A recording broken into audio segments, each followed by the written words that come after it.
Nilizungumza issue ya asset finance, kuona kwamba vijana wanapewa mitaji ya vifaa pia badala tu ya mitaji fedha.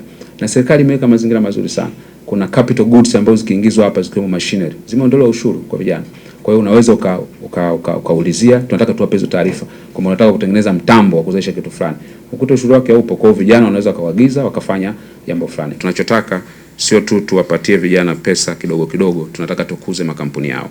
Makampuni yenye nguvu ya vijana yanatengenezwa kwa kutumia mifumo kama hii, ambapo vijana wanaweza wakaunda kampuni zao na kufanya shughuli katika halmashauri zetu, katika ofisi zetu za serikali kwa kutumia kampuni zao ndogo ndogo. Moja ya changamoto ya vijana mara nyingi wamekuwa wakisema ni kwamba wanapoenda kutafuta kazi wanaulizwa experience inakuwa imetangazwa pale kwenye tangazo la kazi. Kwa swali imekuwa kwamba tunapataje experience? Serikali imekuja na jibu la swali kwamba sasa kijana anaweza akapitia mifumo aka-apply akaweka CV yake. Baada hapo serikali ina mkakati ambao tayari uko unafanya kazi, ambapo vijana wanapata nafasi za kupata attachment kwenye maeneo mbalimbali kwa ajili ya kupata ujuzi, na serikali huwa inawalipa wale vijana posho kiasi fulani kwa ajili ya kwenda kazini na kurudi na kuendesha maisha yao.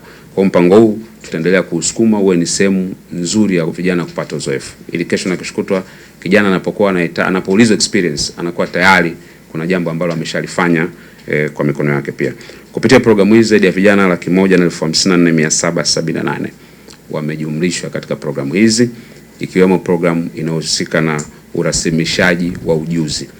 Na hili pia naomba nilielezee kidogo kwamba kumekuwa na vijana wako kule mtaani ambao unakuta wameshiriki kwenye kufanya mambo mbalimbali. Na nyinyi hapa ni mashahidi, ndugu waandishi.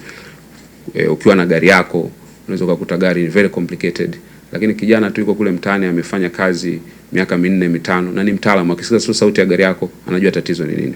Sasa tunasema kwamba serikali imekuja na program kwamba huyu sio lazima tumkalishe tena darasani sawa sawa na kijana mwingine. Tayari ana ujuzi ambao ameuacquire. Tunachofanya ni kumrasimisha ili atambulike katika mifumo rasmi. Na hizi ni program ambazo duniani maeneo mbalimbali wanazifanya, na sisi kama taifa tunaona ni eneo la msingi sana ili kuhakikisha tunapata faida ya ujuzi ambao bado haujarasimishwa